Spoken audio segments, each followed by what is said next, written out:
Hello, I'm Ed, And I'm Ben. and this is What About Porridge?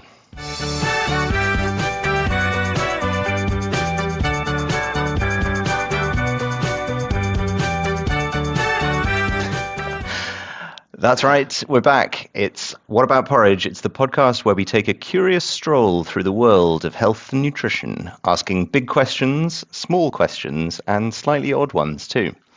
I'm here to keep things grounded, and with me is Ben, our resident nutritional therapist, who's somehow going to make biochemistry sound very interesting. A quick reminder before we get started that we are now on Apple Podcasts as well as Spotify and a bunch of other places wherever you get your podcasts. And that details from this episode and our previous episodes can be found on our website, whataboutporridge.com. And you can also find our contact details there as well if you'd like to submit a question for a future Q&A episode. But today we're going to be doing a continuation of our one-day meal plan series, this time looking at vegan meals. And then we're going to be doing a real deep dive to one of the case studies from Ben's clinic. So make yourself comfortable, grab a nutrient-dense snack, and then we can get started. Ben, what's your snack today? I don't actually have a snack, but I just had a massive lunch, so I'm all good on the snack front. Oh, yeah. What did you have for lunch?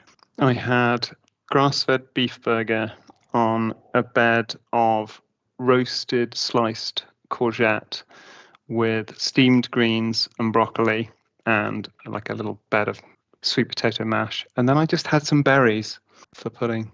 So yeah, That's pretty strong. that's how I broke my fast. Oh, you didn't even have breakfast before that? No, I don't eat breakfast. Yeah. Breakfast is for the weak.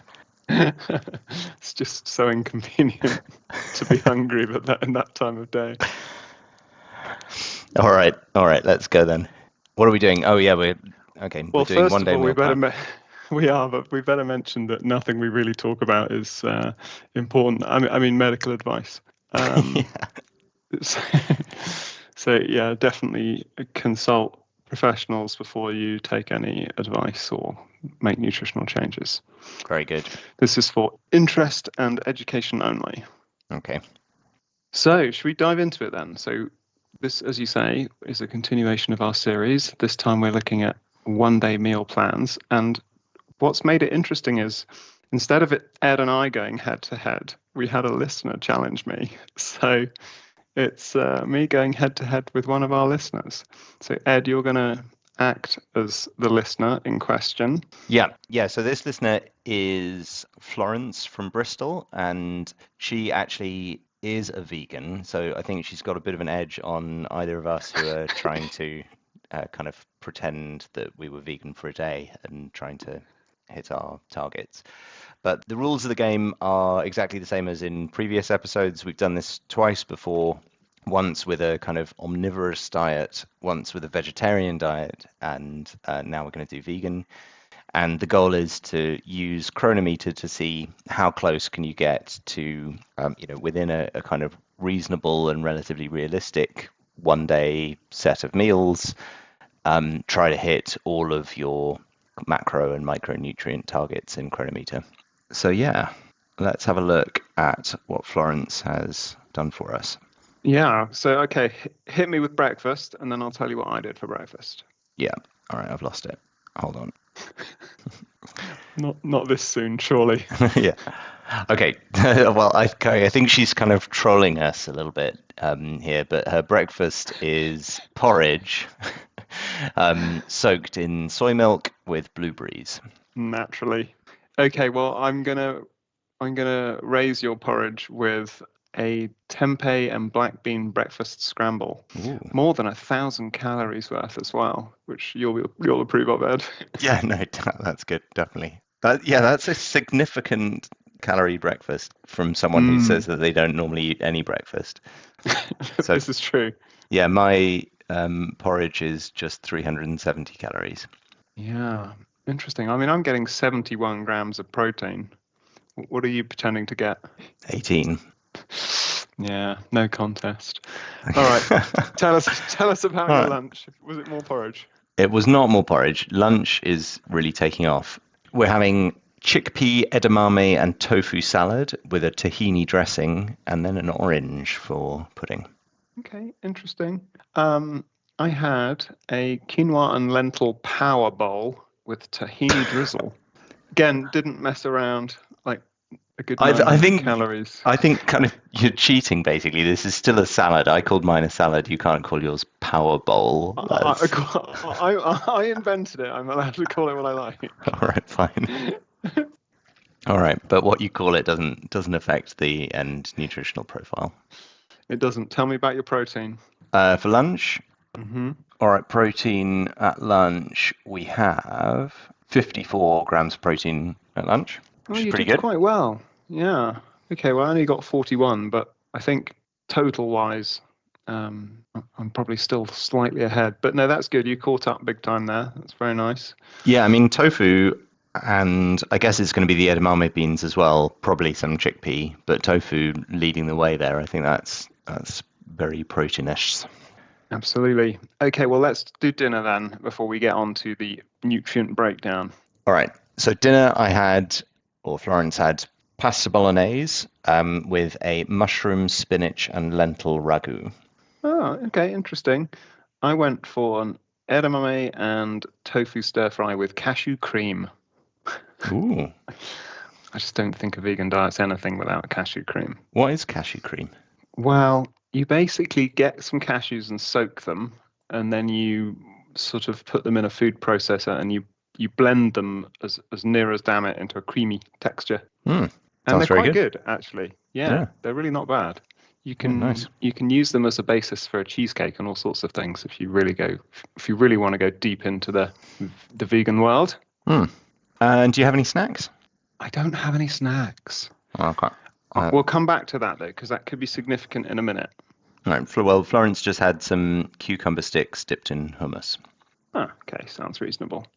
All right, well, let's get to some of the big picture then, because one of the interesting things that stands out is that in terms of protein, fat, and carbs, I mean, they're within a whisker of each other, with both Flo's meal plan and mine nailing those just almost on the money.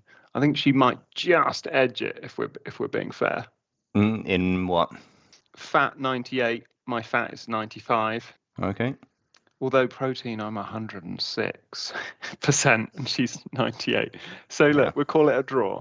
Okay. So what we're saying is, on paper, we've met our macronutrient needs thus far, and we've made stuff which certainly seems pretty tasty. Yeah, for sure. I think all of this sounds really good.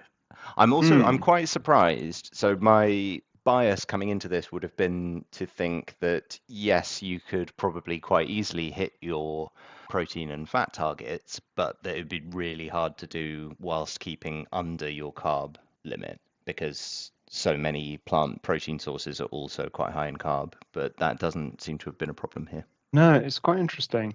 I noticed a few things once we start to dive into the micronutrients then. Oh yeah. Because pretty much across the board, Flo and I hit all of the nutrient targets. Okay, so neither of us hit vitamin D, but given where we live, I think we can be let off. The interesting ones that stand out is her sodium was low. I don't know if that was deliberate or not. I know some people do sort of try to avoid sodium.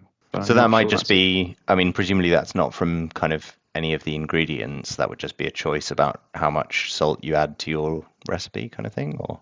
Well, there could be sodium inherent in some of the raw ingredients that she's using. Okay. So for sure. But the one that stands out for both of us is vitamin E. We both got around 75% of our vitamin E. And so that brings me back to the snacks. It would have been really easy for me to just have a handful of something like sunflower seeds. Would have really helped in that regard.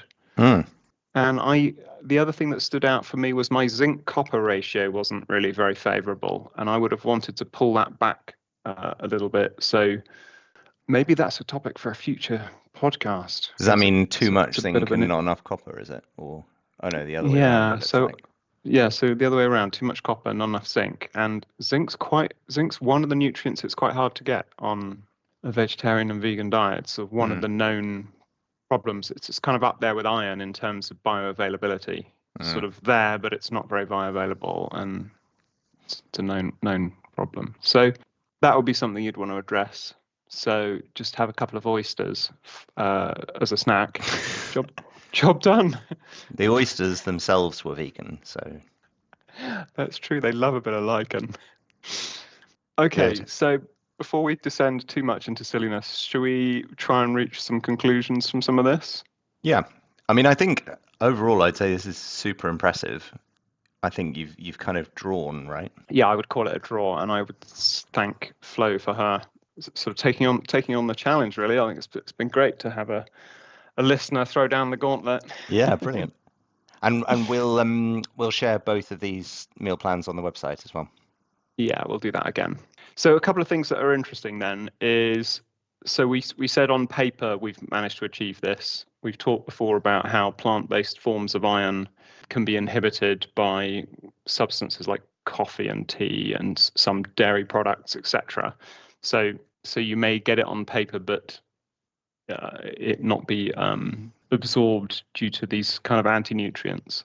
We've talked about how non-heme iron is less bioavailable. We took a whole listener inquiry on that. But some of the other interesting aspects, and this is where a tool like Chronometer, which is really good for that sort of big picture view, once you start really getting into the weeds, the tool isn't powerful enough. So we know, for example, there's tons of research that highlights the benefits of the long-chain omega-3 fatty acids, EPA and DHA, which I know a lot of people supplement with fish oils, but they're found almost exclusively in animal foods. So seafood and marine oils being those primary sources, but also good amounts in pasture-raised meat and dairy products. And the only significant source of preformed DHA in plant foods is this microalgae, which is why most vegans have to supplement with DHA. Sorry to interrupt, but so to go a bit deeper on this, in the meal plan, if we look at the micronutrients, it's saying that you've hit your omega-3 target, but you're saying that that's true, but it's coming from a different source. Right. So those numbers we're seeing, they might be a little bit optimistic because we're having plant forms of omega-3. So they're the alpha linolenic acid, which is ALA, and right. that has to be converted in the body into EPA and DHA, these long chain forms. And the conversion of that for EPA is somewhere between 5 and 10%, and for DHA is sort of 2 to 5%. Wow. So you're relying on that conversion from things like flaxseed and chia seeds in my case, within my diet plan. And yeah, I think that's a risk. It's a real risk. And so it might be really that you track your diet in Chronometer, think that you're doing fine on omega-3, but then still end up deficient. Exactly right. So there's a reason. There's a need to go a bit deeper and be really, really clued up, because DHA plays a crucial role in just all sorts of things, especially around fetal and childhood brain development, which leads us into a sort of another aspect of this, which is we're really just talking about adult diet patterns, but it's a whole different thing when you start thinking about children and vegetarian or vegan diets where you're removing these big food groups. So some interesting studies show that kids that are raised until the age of 6 on a vegan diet are still deficient in B12 years after they've added some animal foods back in their diet. And there have been studies that show an association between B12 status and fluid intelligence and various things that you just don't want to mess with growing children and adolescents. So I guess, I mean, it feels like, to play that back, there's a couple of things there. So there's a if you're going to be vegan, then being really careful about how you're doing it. So like, what foods are you using? I know from what we were talking about before we started recording, it took quite a lot. Like, you have to be quite careful to construct a vegan diet that meets the target. So there's that bit. And then even if you've constructed a vegan diet that meets the targets, you may not then be absorbing all of the things efficiently. So it might be worth doing some precautionary testing, maybe. Yeah, I mean, if it were me, I would want to do some blood testing, ideally something like annually, and just check things like total B12, active B12, the right form of the nutrient, and some of these other things, your EPAs, your DHAs, your vitamin A's, bioavailable zinc, some of these other things we've talked about. Iodine's another one that vegans need to keep an eye out for. So, yeah, I think you have to be very, very judicious and pretty clued up to do it well and to do it safely. And one other thing I was going to mention, because I was looking at this earlier, was you talked about people supplementing omega-3 or EPA, DHA with fish oils. But I think relatively recently, there are now vegan EPA, DHA supplements. So not flaxseed oil and stuff, but that are coming from something else. Yeah, that's right. They're coming from this microalgae that we talked about. So maybe we can post a link to a product recommendation. Could be a good idea. Yeah, nice. We're also aware that there is a test kit available which is specifically targeted at vegans to give an overall assessment of nutrient intake, and that does look at things like iron and the storage form of iron, which is ferritin, and a bunch of other different things. So given that test is £79, I would have said that's pretty prudent as a strategy and a recommendation. Yeah, that's quite nice actually. It's testing for like 20 or 30 different things. Yep. And that would be, give you a higher degree of comfort around being the right side of things. And, we should just say that it's not just vegans and vegetarians that are going to be deficient in things.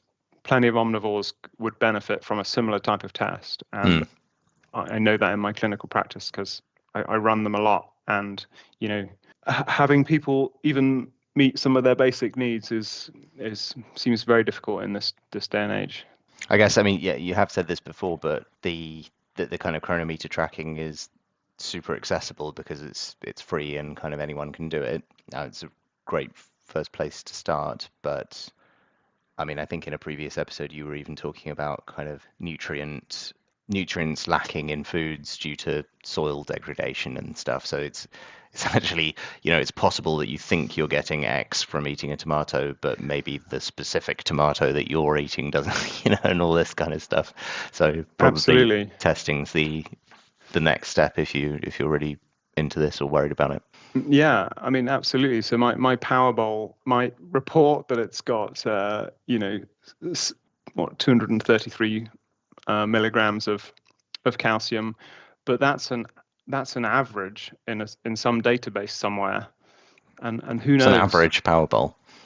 I think it's above average, but we'll post it on the website and people can decide. Yeah, nice. We'll put a link to this test kit as well. So Flo also sent through some kind of reflections or thoughts from just how it had felt to produce the meal plan. Should we have a little chat through those? Oh yeah, walk us through those.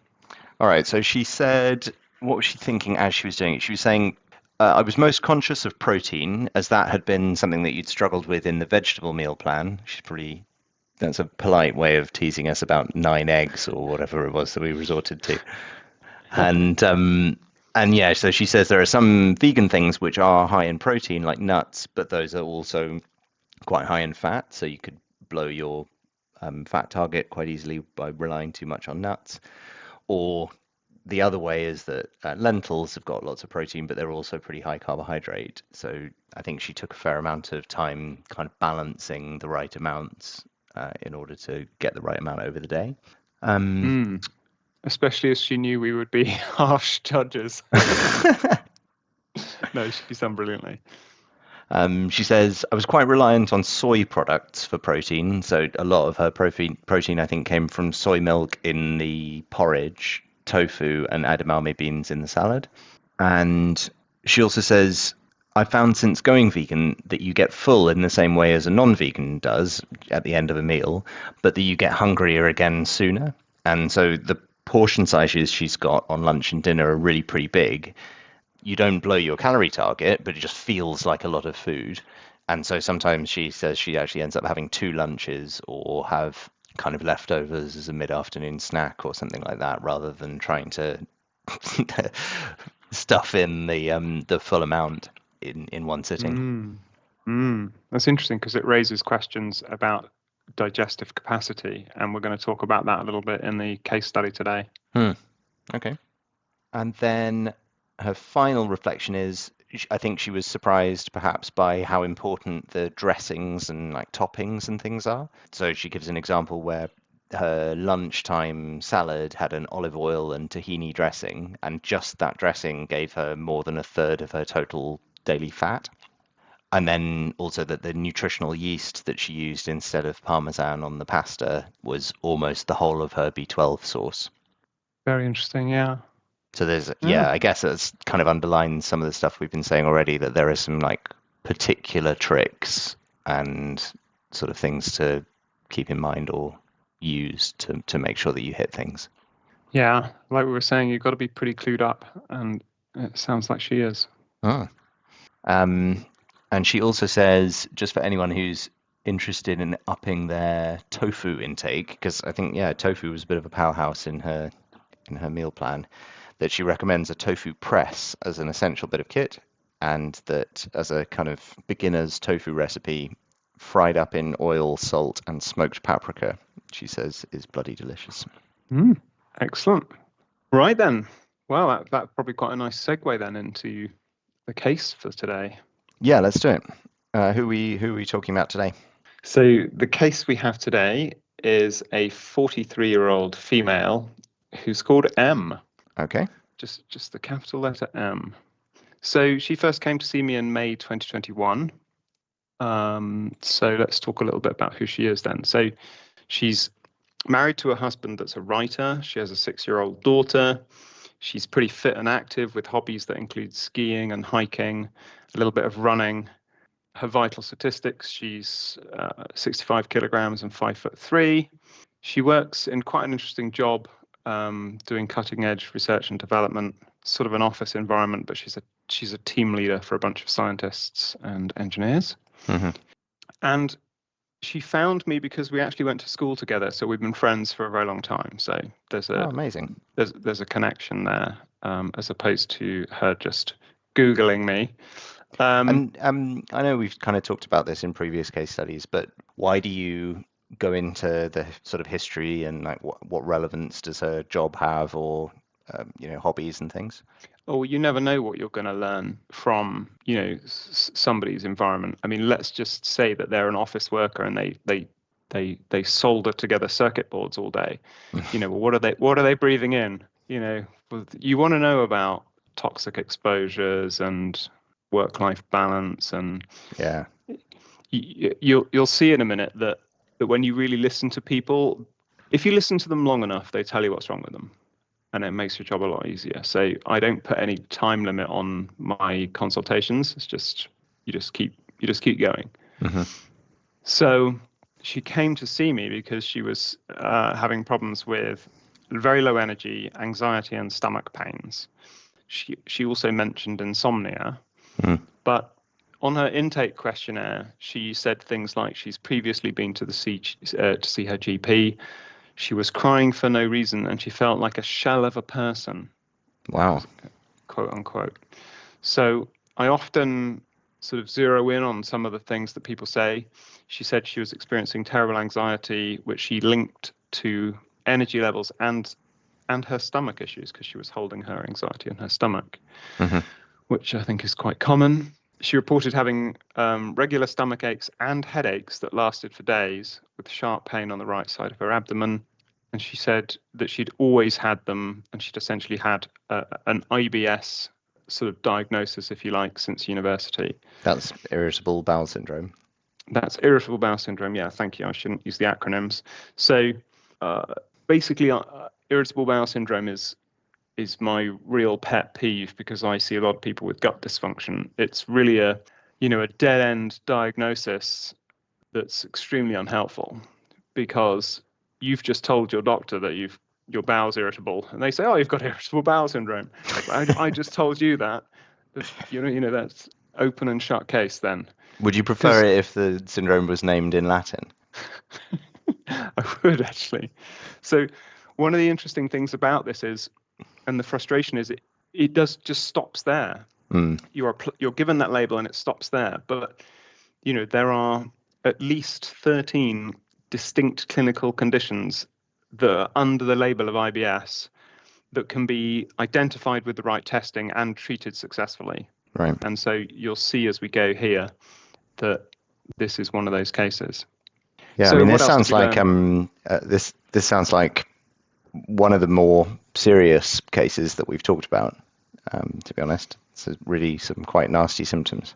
Yeah, she said she had stomach pains for around 20 years. So again, this relates to what we were talking about, where we said that these things are normalized for people and they just live with them.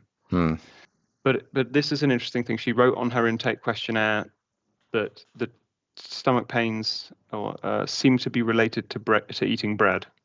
Okay. So my ears prick up at that point. I know you love bread. Big fans of bread on the channel. If only you could have a breakfast of porridge made out of breadcrumbs or something, that would be... Maybe you can eat it out of a bowl made of bread. Wow. Okay, anyway. So we learned that she was taking paracetamol once a week on average to help with the pain. She was taking an antihistamine to help with sleep, but just a quarter of a dose. She was on a progesterone-only birth control pill and was taking a multivitamin. Now, one of the interesting pages that we have in the intake questionnaire is essentially a picture of the body, which has got symptoms scattered all over it. And all of the ones that she circled pretty much are around the gut. And she wrote, or rather I wrote, a comment from our initial consultation where she says it feels like it has glass in it. Wow. So yeah, very, very interesting. And I often write these things in quotes so that we can refer back to them. Meaning presumably kind of like broken glass, like it's sticking into her kind of thing. Sharp pain. Wow. Yeah. Okay. Yeah. So it's a bit of an insight into what she'd been living with. So she also mentioned constipation, and she mentioned having stomach upset after traveling to Albania. So again, my ears pricked up. Not my eyes. Other things we learned then was that she has a brother with type 1 diabetes. So that's an autoimmune condition. She drinks a bottle of wine a week. She uses sugar to keep going. She craves sugar and she'd find it hard to give up, but she likes most foods. And this was her first ever visit to a nutritional therapist. So one of the things comprehensive. Yeah. And then what we did was say, okay, so let's take the two things you care about most and rate those symptoms. So her energy levels, she rated as high as possible. So on a scale of 0 to 6, she rated it as a 6, which is it bothers her greatly. And then relating to her abdominal pain, presumably because she just lived with it for so long, she only gave that a 4. Yeah, or I mean, kind of looking at it the other way, it's almost that goes to show how very serious the exhaustion is. Yeah, and you'll see some more notes about that in a minute. So the other thing she did was rate her overall well-being at a 3, so middle of the road. So the next thing we did was she shared with me her food diary, and I did an analysis of that. And as you can see, in classic style for our podcast, she was having oats for breakfast, porridge for breakfast. So yeah, porridge with a pear, some flax seeds, cinnamon, etc. Sandwich for lunch, gluten-free bread. It's got some good stuff added to it. She's got chicken liver pate, which is by far the best thing on there. Yeah. And then a homemade homemade curry for dinner, rather. So that's got some salmon in it, coconut, etc. So I did an analysis of this, and the summary was that, there were good home-cooked meals in there, but the nutrient density was quite low. There were quite a few processed foods, and processed oils. And then lots of her nutrients were below the reference nutrient intake, including iron, which, as we know, is just critical for energy. So you're struggling right off the bat. And then, as you'll see later on, when we've done And her just initial... to be clear, this is all suspected deficiencies based on the food diary, not you hadn't done tests yet, or are these? Yeah, we hadn't done tests yet. This is just an Mm. analysis of a food diary Yeah. using a tool similar to Chronometer. Mm. So yeah, that was just a sort of high level look at that. Clearly some things missing, which were a bit of a cause for concern. But we had an interesting conversation that's maybe worth kind of retelling here about her macronutrients and the impact they were having on her energy levels. So she was eating quite high carbohydrate breakfasts and lunch, and the impact that carbohydrate has on blood sugar is a really quite vicious roller coaster spike when you compare it to protein and fat, which have a much less impact in terms of spiking blood glucose. So they're just this smooth energy source. And I was using at the time this analogy of the wood stove. So if you've got a wood burning stove and you put newspaper on it and lighter fluid, it burns very hot and very bright for a couple of minutes, but then you're just left with lots of ash and not a lot of heat or anything. Whereas protein, I would liken to putting wood on your wood burning stove, and I would liken fat to something like coal. These are real slow burning foods. So you got to think about your metabolism and how you're running your metabolism, and just thinking of it in that kind of crude wood stove analogy was quite useful at the time. And this, I guess, links back to the point you made earlier about I can't remember the phrase, using sugar to keep going or something like that. Yeah, exactly right. And craving it, because when you have your blood sugar levels crash, 2-3 hours after your porridge or your sandwich, it's just obvious what's going to be happening. You're on this roller coaster. So you want to be, reducing the carbohydrate and increasing the protein and fat. And then what you find is that they're the foods that are satiating. Protein and fat are the foods that keep you feeling full. And then people can skip meals very easily, and they have a whole different relationship with food, and a lot changes when you bring carbohydrate down and you meet your essential nutrient needs, i.e. protein and fat. So next, we did an analysis of her previous test results, because she brought some test results with her. And that's useful, yeah. I basically did an analysis of these. It showed some things like very low levels of vitamin D, so that was just a clear thing that she needed to supplement with. But her whole thyroid picture was really, really interesting. So on her NHS blood test, she was quote unquote normal, but that's because their reference range is wide enough to drive a truck through. And they use a reference range which is for quote normal people, but it's not optimal. And the people that are specialists in this area of endocrinology and thyroid function and hormones more broadly use optimum reference ranges. So her initial reading was 2.11, and she was within the very wide range of normal. But the optimum range is around 1.5 to 2. So you can already see that it's elevated on that test. And she did a previous test where it was as high as 4. And what that's basically saying is that her thyroid stimulating hormone is crying out for her body to produce more thyroid hormones, because it's the the signaling molecule. Give us a bit of a crash course on the thyroid and thyroid hormones, if that's possible.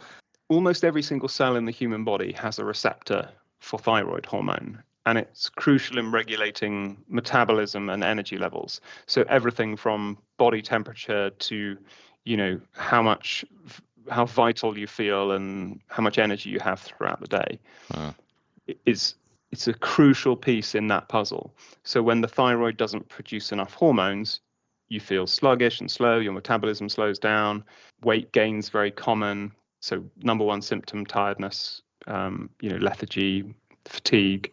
But you have things like you get cold very easily. You get constipated because your motility is slowing down, because your overall metabolism is slowing down. You get puffy in your in your face. All sorts of things are tied to thyroid health. And so when you the elevated hormone levels that the test was revealing are not that, or that potentially tally with the reported exhaustion right, exactly. symptom. Exactly. You're not just looking at lab test results, or certainly not looking at single biomarkers. You're looking at the collection of biomarkers, and you're looking at the client's symptoms. So here we can see that her free T3, her free T4, they're all borderline low, but the really big clue is that her antibodies are through the roof. So the presence of thyroid antibodies suggests that there's an autoimmune disorder with the immune system making antibodies that are mistakenly attacking her own thyroid tissue, causing inflammation and essentially impairing the function of the thyroid. Now, for some reason, the NHS weren't interested in this. I told her to take these test results to her GP, and she was literally told that they weren't bad enough and that she should come back when her thyroid function was, fully diminished, and then they would intervene with synthetic thyroid treatment. So great. You can imagine how that feels to the client. It's also extremely frustrating for me. But essentially, what we see in this clinical picture with these elevated antibodies, I mean, very elevated antibodies, essentially is Hashimoto's thyroiditis, which is an autoimmune condition, as we just said. We can also see that she's got low levels of B12, which plays a crucial role in energy production. And so there's enough there, even with the high-level blood tests that she's got, to say, okay, well, we've got some very big clues as to why she's got low energy. So I formed an initial hypothesis, which we'll just quickly skip over. So you can see here, if I share the screen with you, Ed, that these are some of my notes from that session. So I said that the expression is that genes are the loaded gun, but it's environment that pulls the trigger. So what I was thinking in terms of a plausible explanation that puts it all together is that she's got long-term exposure to gluten. Alcohol consumption and stressful lifestyle resulted in damaged and inflamed gastrointestinal tract, making it hyperpermeable and resulting in stomach pain, which has led to overactive immune system and sort of loss of tolerance to self, with the body attacking the tissue of the thyroid gland. Now, it may also be attacking other tissues, which is one of the questions you've always got to have in your head with these things. But it gave us an immediate focus, which is we have to heal the gut and calm the immune system. So the obvious thing to do next was to do more exploratory testing. So this is interesting, because this is kind of, you're making quite a big kind of educated leap here based on she's reported a bunch of symptoms, you know a bunch about her lifestyle, and then you've got a number of biomarkers, but not a very complete picture, because this is just her sort of results so far type thing. But you're then kind of joining that together into it could be, like, here's the hypothesis, and then let's kind of try and test it. Yeah, exactly. So I form an initial hypothesis just because I think it's sometimes useful to then go away and say, all right, well, what do we need to test to confirm or disprove that? And we actually did 2 tests initially, and they were a comprehensive stool analysis, which we've talked about before on the podcast, which showed that she had some infections in the gut and quite a lot of maldigestion. So she just wasn't breaking down proteins and fats and absorbing them effectively. So there was a need to support that. Talk about what do you mean by infections in the gut? So okay, yeah, let's explore that a little bit then. So the comprehensive stool analysis collects 3 stool samples over 3 consecutive days, and then it's analyzed in a lab. And they look at the composition of the gut microbiome, so the specific species of bacteria that are living there, and they culture certain bacteria to see what grows and find out which ones are potentially pathogenic. So we first of all see that she has Klebsiella oxytosa and something called Citrobacter frundii, which are both overgrown in quite high levels and are potentially pathogenic. So, meaning that if they're overgrown, they can be doing you harm in some way. exactly.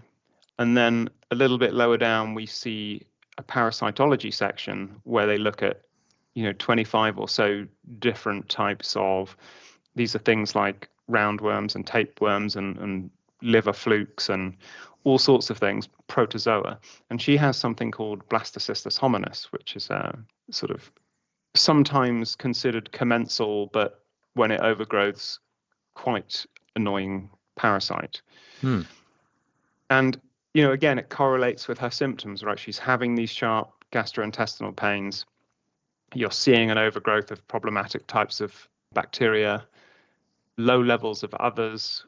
So there's clearly a crowding out of good bacteria with the bad bacteria. And, this is sort of 12, 13 pages long. You can talk about this for a long time. But it gives you that insight which says, okay, we're onto something in terms of problems in the gut.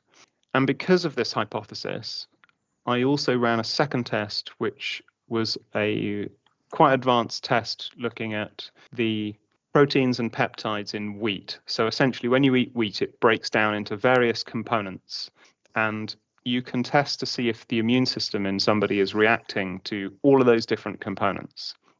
More than 30 different components of wheat. And we can see on her test result that she's reacting quite strongly to several components in wheat. So it would confirm a diagnosis of non-coeliac gluten sensitivity. So, we don't think she's got celiac disease, but her consumption of wheat's not doing her immune system any favors. And it's not like cutting out wheat takes away a really nutritious food source. So, just take it out. And she did, and the results for her were quite night and day. Right. And, so this, again, it is all part of this picture of if you eat wheat on a regular basis, it can cause immune reactions, which over time precipitate autoimmune reactions and then autoimmune conditions. It's like a gateway to more serious pathologies. So do you think the wheat actually could have been the root cause of this? I mean, it's definitely likely a contributory factor. Right. There's lifestyle elements as well. You can never, in my experience, it's hardly ever one thing. You're really looking like a really complex ecosystem, and it's rarely one thing. But yeah, I mean, I guess the wheat couldn't have caused the parasites. No, but then she went on foreign travel, and so maybe she got some acute gastrointestinal bug whilst traveling, which attributed some of the issues.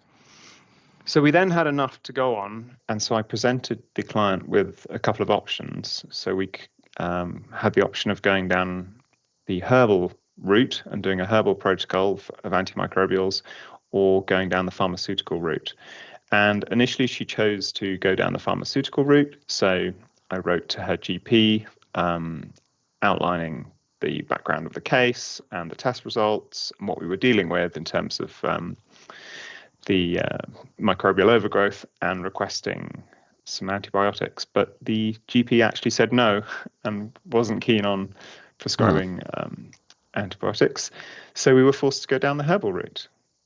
Great. So if we fast forward here, we can see that she did a gut sort of restoration protocol where we supported her stomach acid, some digestive enzymes to help her break down some of those foods that she was struggling with, which we were seeing in the stool test.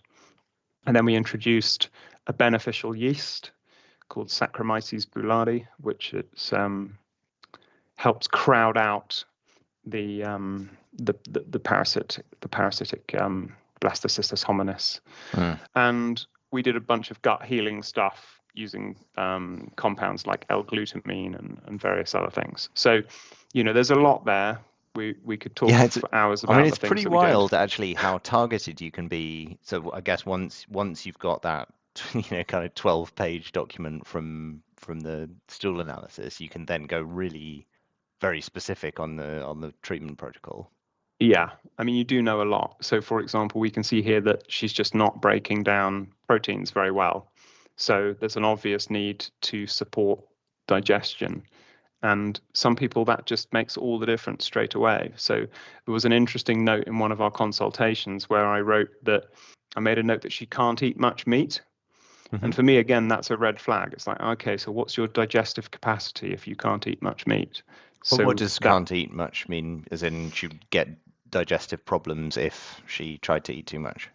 yeah, the classic thing is it just sort of sits very heavily in people's stomach. And, so what they'll do then is just naturally gravitate towards foods that are easier to eat and digest, like carbohydrates. Right. So that maldigestion piece is all part of the healing. So in a functional medicine context, they refer to it as the 5 R's protocol. So you remove anything that could be irritating to the gut. You replace the nutrients that are lost or that need support, so stomach acid, bile acids, digestive enzymes, those sorts of things. You repopulate the gut. So that's often with a really good quality probiotic. In this case, we introduce the beneficial yeast. There's a repair stage where you want to get the mucosal lining back up to full health and integrity. And then there are long lifestyle changes, which is the final R, which is rebalance, where you're really setting somebody up to navigate the world going forwards. And for this client, sugar was a real problem, and so was, eating gluten-containing grains. And so if we fast forward then and have a look at our timeline, we can see that those initial symptom scores were the 9th of May 2021. And then by the 5th of August 2021, she had gone from a 6 with her energy levels down to a 1. Meaning that she was initially saying that her energy levels were really bothering her very badly, and then by August, they were only bothering her very, very slightly. So she just had some fine tuning to do after that. And the same with her abdominal pain. So her stomach cramps had almost entirely resolved.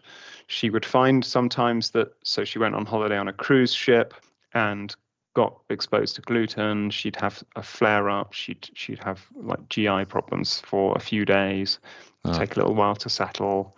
Clearly, some background sensitivity and just probably somebody that's not going to do well on gluten containing grains for the rest of her life. Although, you can never say that. Some people are able to go back and tolerate these things after they've done sufficient work to heal the gut.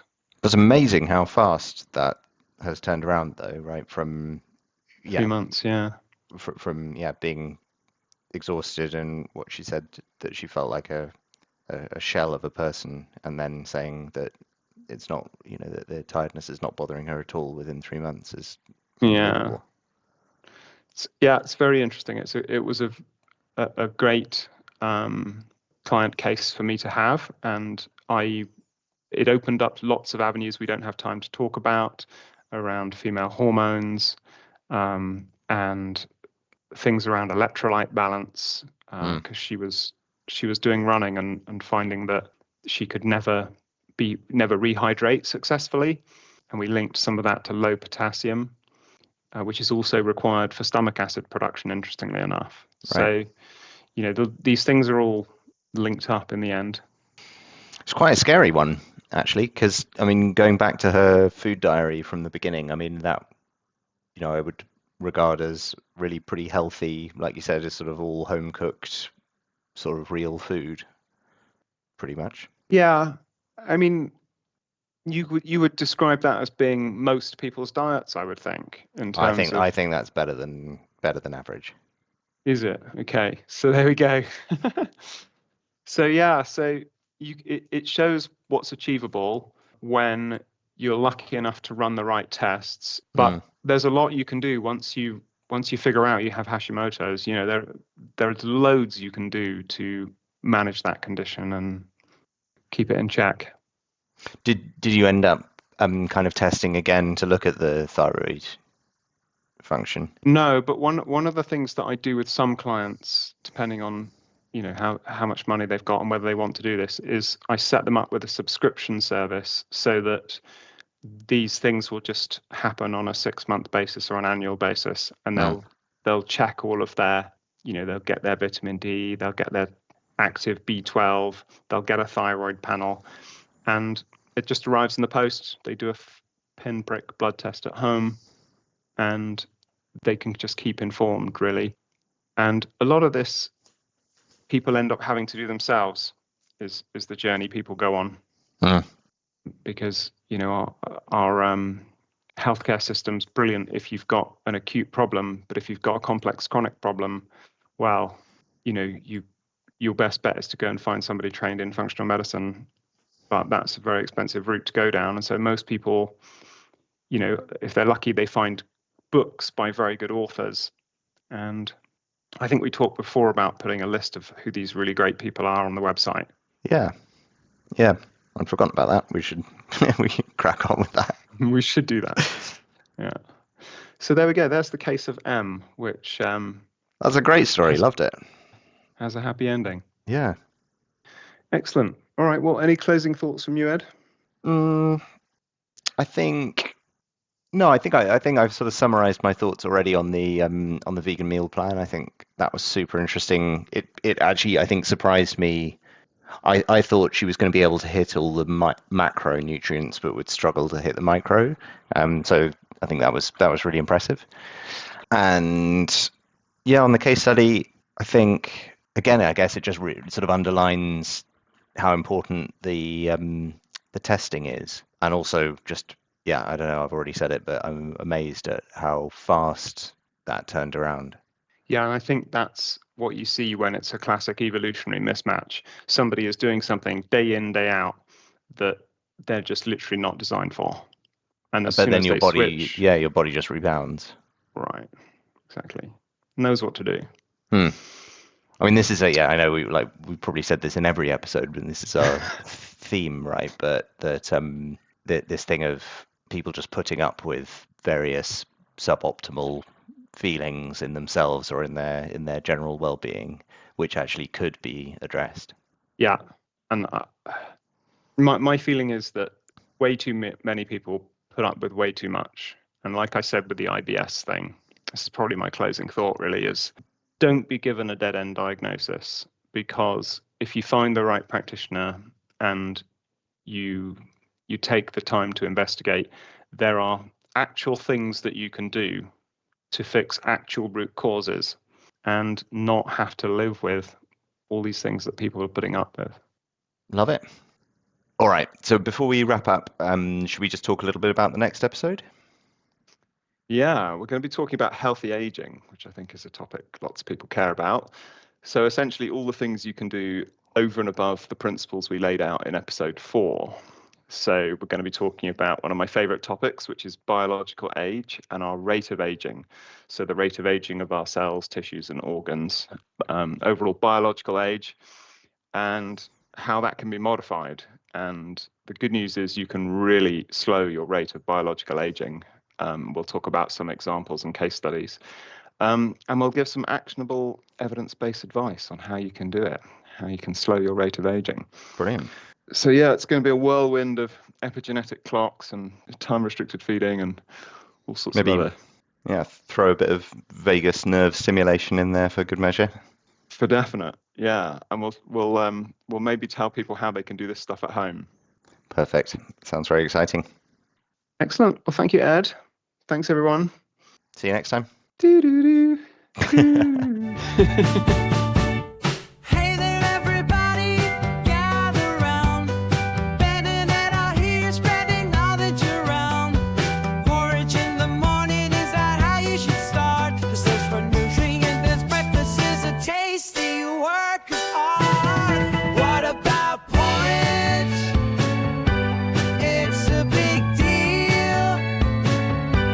Join us every week.